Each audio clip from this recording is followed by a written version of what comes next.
বিশ্বনবী বললেন, হুসাইন আমি হলাম নবীদের নবী, আখির নবী, বিশ্ব নবী, আর তুমি হলা আমার উম্মত, তোমার চাইতে আমি বেশি দামি। হুসাইন বলে, নানাজি আপনি ভুল বললেন, আপনার চাইতে আমি হুসাইন বেশি দামি। সুবহানাল্লাহ কইবেন না? বিশ্বনবী বললেন, কাইফা যালিক, কেমন করে এটা? হুসাইন বলল, নানাজি তাহলে বলেন তো আপনার আব্বার নাম কি?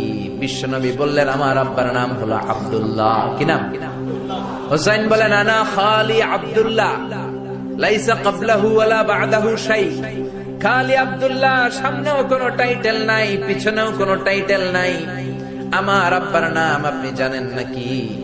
আমার আব্বা হলো শেরে খোদা। দুনিয়ার সব কাফির মুশরিকদের জন্য আল্লাহ আমার আব্বারে বাগ বানিয়ে পাঠিয়েছে।